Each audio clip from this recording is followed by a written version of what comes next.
Hello friends, എല്ലാവർക്കും സുഖാണോ? എന്തൊക്കെയുണ്ട് വിശേഷം? Surround yourself with only people who are going to lift you higher. ഒഫ്രയുടെ കോട്ടാണ് അല്ലേ? നമുക്ക് ചുറ്റുമുള്ളവര് നമ്മളെ മുന്നേറ്റത്തിന് വേണ്ടിയിട്ട് സഹായിക്കുക, അല്ലെങ്കിൽ നമ്മുടെ ഉയർച്ചയ്ക്ക് വേണ്ടിയിട്ട് സഹായിക്കുന്നവരായിരിക്കണം. അങ്ങനെ ഉണ്ടെങ്കിലേ നമ്മുടെ സ്റ്റെപ്പുകൾ മുമ്പോട്ടാവത്തുള്ളൂ അല്ലേ? നമുക്ക് ചുറ്റും നെഗറ്റിവിറ്റി ഉള്ളവരാണെങ്കിൽ അത് നമ്മളെ അഫക്റ്റ് ചെയ്യും. അപ്പൊ എല്ലാവരും ഹാപ്പി ആയിട്ട് ഇരിക്കുന്നു എന്ന വിശ്വാസത്തിൽ നമുക്ക് നമ്മുടെ വീഡിയോയിലേക്ക് കടക്കാം. അപ്പൊ ഇന്ന് നമ്മൾ ഡിസ്കസ് ചെയ്യാൻ പോകുന്നത് നമ്മുടെ ന്യൂ ബോൺ കെയർ ടിപ്സിന്റെ ഒരു കൺക്ലൂഷൻ വീഡിയോ ആണ്. അതായത് ഇന്നത്തെ കൊണ്ട് നമ്മുടെ new born care tips conclude ചെയ്യുവാണ്. അപ്പൊ എന്തെങ്കിലും ഈ പറയുന്ന വീഡിയോയിൽ എന്തെങ്കിലും ഡൗട്ടുകളോ അല്ലെങ്കിൽ എന്തെങ്കിലും പോയിന്റുകളോ ആഡ് ചെയ്യേണ്ടതായിട്ടുണ്ടെങ്കിൽ നിങ്ങൾക്ക് കമന്റ് സെക്ഷനിൽ കമന്റ് ചെയ്യാം. അപ്പൊ അതിന് ഞാൻ റിപ്ലൈ തരുന്നതായിരിക്കും. അല്ലെങ്കിൽ നമുക്ക് കളക്ട് ചെയ്തിട്ട് നമുക്കൊരു വീഡിയോ ആയിട്ട് അത് ചെയ്യാം. ഓക്കെ, അപ്പൊ നമുക്ക് സമയം കളയാൻ നമ്മുടെ വീഡിയോയിലേക്ക് കിടക്കാം. അപ്പൊ ഇന്ന് ഞാൻ പറയാൻ ഉദ്ദേശിക്കുന്നത് മെഡിക്കേഷനെ പറ്റിയിട്ടാണ്. മെഡിക്കേഷൻ എന്ന് പറയുമ്പോൾ നമുക്ക് ജനിച്ചൊരു കുഞ്ഞിന് ഒരുപാട് മെഡിക്കേഷൻ്റെ ഒന്നും ആവശ്യമില്ല അല്ലേ?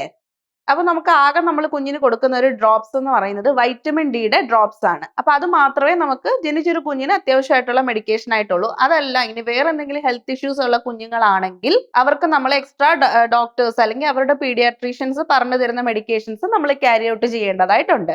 നോർമൽ ബേബിക്ക് വൈറ്റമിൻ ഡി ഡ്രോപ്സ് മാത്രം കൊടുത്താൽ മതി. ഇനി immunisation, BCG, OPV, hepatitis B, ഇതൊക്കെയാണ് ജനിക്കുന്ന ഒരു കുഞ്ഞിന് നമ്മൾ കൊടുക്കുന്ന വാക്സിനേഷൻ എന്ന് പറയുന്നത്. അപ്പൊ നമുക്കൊരു വാക്സിനേഷൻ ബുക്ക് ഒക്കെ ഓൾറെഡി നമുക്ക് കിട്ടിക്കാണും, നമുക്ക് അല്ലെങ്കിൽ ഹെൽത്ത് സെന്ററിൽ നിന്ന് കിട്ടിക്കാണും. നമ്മൾ ആ വാക്സിനേഷൻ ഷെഡ്യൂൾ പ്രകാരം കറക്റ്റ് ആയിട്ട് നമ്മുടെ കുഞ്ഞിന് വാക്സിനേഷൻസ് കിട്ടുന്നു എന്ന് മേക്ക് ഷുവർ ചെയ്യുക. വാക്സിനേഷൻ ഒക്കെ നമ്മുടെ കുഞ്ഞിന് വളരെയധികം അത്യാവശ്യമുള്ള കാര്യങ്ങളാണ്. അതൊന്നും ആരും മിസ് ചെയ്യാതിരിക്കുക. അപ്പൊ ഈ BCG, OPV, ഹെപ്പറ്റൈറ്റിസ് ബി ഒക്കെ 2 ആഴ്ചക്കുള്ളിൽ നമ്മുടെ കുഞ്ഞ് റിസീവ് ചെയ്തിട്ടുണ്ട് എന്ന് നമ്മൾ മേക്ക് ഷുവർ ചെയ്യുക. ഇനി അടുത്തതായിട്ടൊരു കൺസേൺ, നമ്മുടെ കുഞ്ഞിന് പൗഡർ യൂസ് ചെയ്യേണ്ടതായിട്ടുണ്ടോ? കുറേ ആൾക്കാർ പൗഡറൊക്കെ കരിയൊക്കെ വാരി എഴുതി നമ്മൾ ഒത്തിരി പൗഡറൊക്കെ എടുത്ത് ഇങ്ങനെ പഫിനകത്തൊക്കെ ആക്കി ഇങ്ങനെയൊക്കെ തേച്ച് കൊടുക്കുന്നത് നമ്മൾ കാണാറുണ്ട് അല്ലേ? അതൊക്കെ ശരിക്കും ഓരോരുത്തരുടെ ഇഷ്ടമാണ്. എന്നിരുന്നാൽ കൂടിയും നമ്മുടെ ഇപ്പോഴത്തെ സൊസൈറ്റിയിൽ ആസ്മയൊക്കെ ഡെവലപ്പ് ചെയ്ത് വരുന്ന ഒരുപാട് കുഞ്ഞുങ്ങളെ നമ്മൾക്ക് കാണാറുണ്ട് അല്ലേ? അപ്പൊ നമുക്കറിയത്തില്ല നമ്മുടെ കുഞ്ഞ് എന്തിനോട് റെസ്പോണ്ട് ചെയ്യും, എന്താണ് അതിന് ബുദ്ധിമുട്ടുണ്ടാക്കുന്നത് അല്ലെങ്കിൽ ട്രിഗർ ചെയ്യുന്നതെന്ന് നമുക്ക് പറയാൻ പറ്റില്ല. ഇങ്ങനെ നമ്മൾ ഈ പഫ് ചെയ്യുന്ന സമയത്ത് ഈ പൗഡർ കുഞ്ഞ് എന്ത് ചെയ്യും? ലങ്സിലേക്ക് ഇൻഹെയിൽ ചെയ്യും. എന്നിട്ട് അത് ഭാവിയിൽ കുഞ്ഞിന് ബുദ്ധിമുട്ടുണ്ടാക്കാനുള്ള സാധ്യതകൾ കൂടുതലാണ്. അതുകൊണ്ട് തന്നെ മാക്സിമം ഈ പൊടി കുഞ്ഞുങ്ങൾക്ക് പൗഡർ ഒന്നും ഒത്തിരി തേക്കാതിരിക്കുന്നതായിരിക്കും നല്ലത്.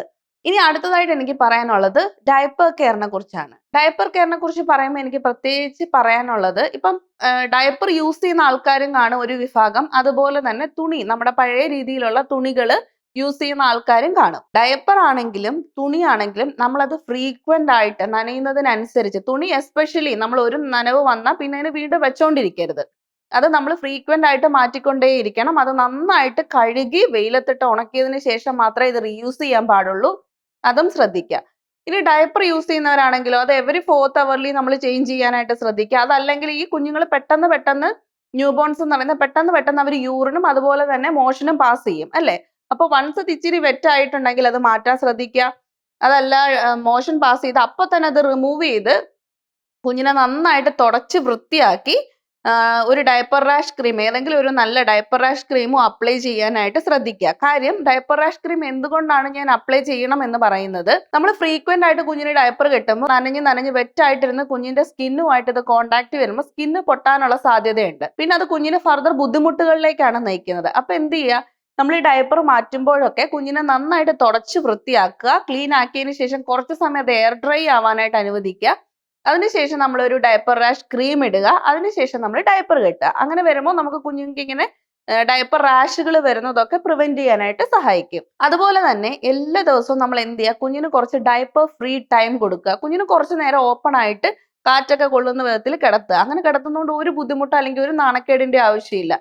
അങ്ങനെ വരുമ്പോൾ കുറച്ച് എയറുമായിട്ട് കോണ്ടാക്ട് വന്നിട്ട് ഏതെങ്കിലും സ്കിൻ ബ്രേക്ക് ഡൗണോ അല്ലെങ്കിൽ റെഡ്നസ് ഒക്കെ ഉണ്ടെങ്കിൽ തന്നെ അത് വേഗം ക്യൂർ ആവുന്നതായിട്ട് കാണാറുണ്ട്. അപ്പൊ എന്റെ വീഡിയോ എല്ലാവർക്കും ഇഷ്ടപ്പെട്ടിട്ടുണ്ടെങ്കിൽ ലൈക്ക് ചെയ്യുക, ഷെയർ ചെയ്യുക, സബ്സ്ക്രൈബ് ചെയ്യുക. അതോടൊപ്പം തന്നെ ഈ ന്യൂ ബോൺ കെയർ ടിപ്സ് അവസാനിപ്പിക്കുമ്പോൾ നിങ്ങൾക്ക് ഇതിനകത്ത് ഏതെങ്കിലും ഒരു ടോപ്പിക്ക് ഡിസ്കസ് ചെയ്യേണ്ടതായിട്ടുണ്ട് അല്ലെങ്കിൽ എന്തെങ്കിലും ഡൗട്ട് ഉണ്ട്, ക്ലാരിഫിക്കേഷൻ ഉണ്ട് എന്നുണ്ടെങ്കിൽ മറക്കാതെ കമന്റ് ചെയ്യുക. എനിക്ക് പറ്റുന്നത് പോലെ ഞാൻ അതിനൊക്കെ റിപ്ലൈ ചെയ്യാം. അതല്ലാന്നുണ്ടെങ്കിൽ നമുക്ക് വീഡിയോ ചെയ്യേണ്ടതായിട്ടുണ്ടെങ്കിൽ ആ ടോപ്പിക്കിനെ പറ്റി നമുക്ക് കൂടുതൽ ഡിസ്കസ് ചെയ്യുകയും ചെയ്യാം.